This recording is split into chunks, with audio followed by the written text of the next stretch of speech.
Hello guys! Hello Virgo! Welcome dito sa aking channel Virgo. Alamin natin kanong messages, vibration, gabay energy para sa lahat. Ito ay general reading. Pwede kang makaresonate. Gamitin mo ang iyong intuition sa panunod Virgo. Okay, comment down below sa lahat ng Virgo dyan. Okay, first card natin is leaving. Bakit ka aalis? Next is healthcare change. Okay, ang ganda neto. Okay, Virgo.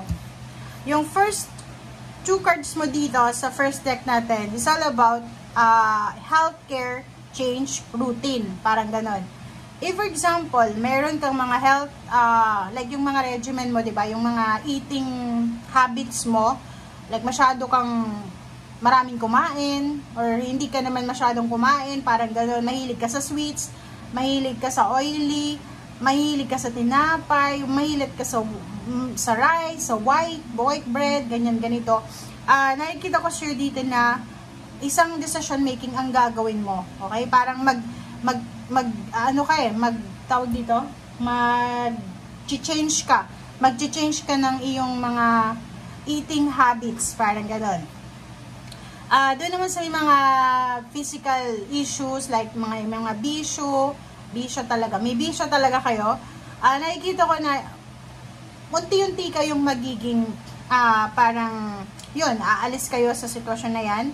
Or parang pipilitin nyo yung sarili nyo na labanan lahat ng mga temptation of vices or bisyo or gambling or anything na yan. And especially sa health mo, healthcare, nakikita ko yung detoxification, emotional withdrawal, yung mga lahat ng negative, nakikita ko siya dito na aalisin mo siya. Okay? Or unti-unti ka na aalis sa mga negativity. And living, nakikita ko isang sitwasyon, isang lugar, ang posibleng aalisan mo. Okay? So, nakapag-desisyon ka na para umalis, or nakapag-desisyon ka na para lisanin yung lugar na yan, baguhin yung environment mo, or so ano pa man. Okay?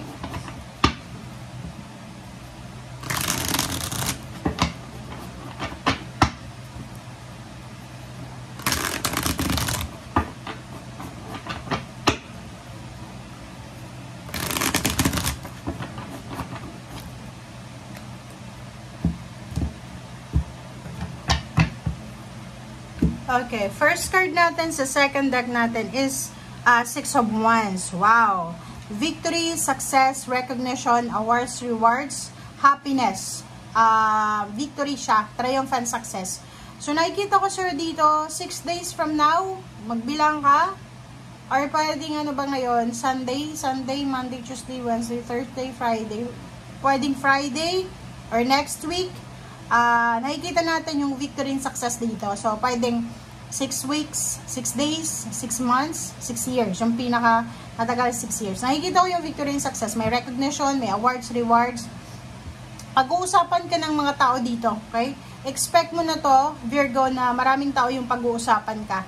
Ibig sabihin yan, maraming mga tao yung posibleng magiging interesado sa'yo. Or posibleng meron kang mapagtatagumpayan na problema, or mapagtatagumpayan na kung ano man yan na pinagdadaanan mo, na maraming tao yung hahanga sa'yo. Yung parang papalakpakan kanila, pupurihin kanila kasi you did your job well, or posibleng yun nga, maraming hahanga sa'yo, marami ding pag-uusapan ka dahil amazed sila sa ginawa mo or sa actions mo. Okay?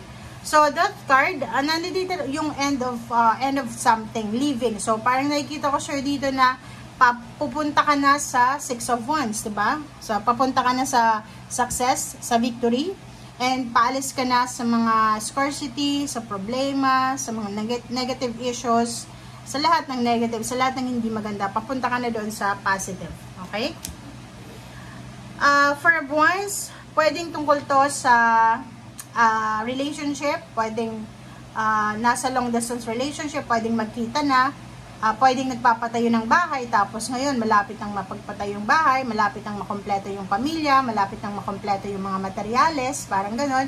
Kung nagpapakasal naman kayo or magpapakasal, pwedeng tapos na yung celebration, may date na, And hinihintay na lang yung oras kung kailan kayo ikakasal, parang ganun. So, nakikita natin dito yung 4 of Wands and 6 of Wands. Kung iisipin mo, 6 plus 4 is 10 eh. 10 of Wands. So, sinasabi na tapos na yung obligasyon mo. Parang ganun. May mga obligations ka, duties and responsibilities na tapos na.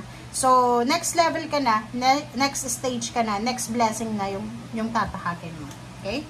7 of Cups is about choices, decision. So, sinasabi sir dito, Virgo, na mag-iingat ka. Okay? So, kahit sabihin natin na may rights tayo gumawa ng decision anytime, but yun yung sinasabi sa'yo na be careful, okay? Be careful sa mga decision making, sa choices mo.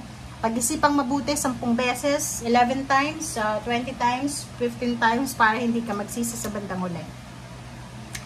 6 of Cups and Chariot.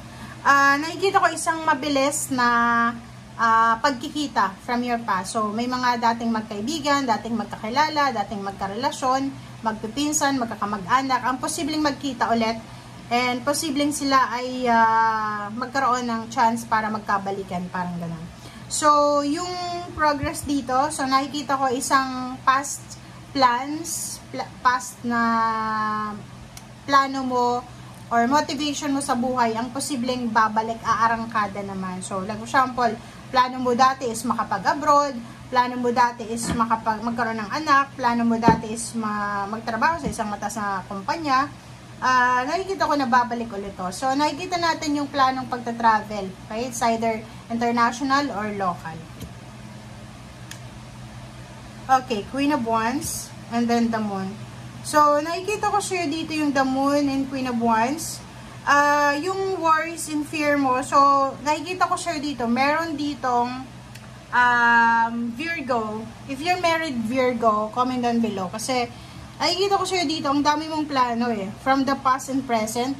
Nakikita ko ang dami mong plano. May asawa ka eh. May obligasyon ka. So, sa ngayon siguro, medyo natatakot ka kung makukuha mo pa ba yung freedom na yan eh. But you know what? If you're married, if you're in a relationship, may commitment ka, yung freedom na hinihingi natin, like maging single ulit, like 6 of Cups dati, hindi mo na yun makukuha eh. Kasi first of all, if may anak ka, kasama mo na yung anak mo eh. And freedom na like yung mag-astang single, no, hindi na yun mangyayari. Depends lang sa mag-asawa, sa inyo kung kaya niyang ibigay yung freedom, unless na makipag-iwalay ka, parang gano'n. So, nakikita ko sir dito na kailangan mo magpakatatag. Okay? Kailangan mo magpakatatag kasi dadaanan ka ng sobra-sobrang temptation. Lalo na sa usaping pera. Okay? Kailangan mong maging matatag. Kailangan mong pag-isipan lahat ng decision making mo. Huwag kang magpadalos-dalos kasi pwede mong pagsisihan yan. Maybe, how many years? 6 years from now, ay ilulook back mo itong 6 of Cups. Pwede kang magsisi. So, huwag kang mag-alala. Go with the flow lang. Be strong, be courageous. 6 of Pentacles, sinasabi sir dito na ask help financially kung may mga financial problems ka. And yun, kung mayroon kang pagkakataon na makatulong, share din your blessings, okay? So, thank you guys for watching. Bye!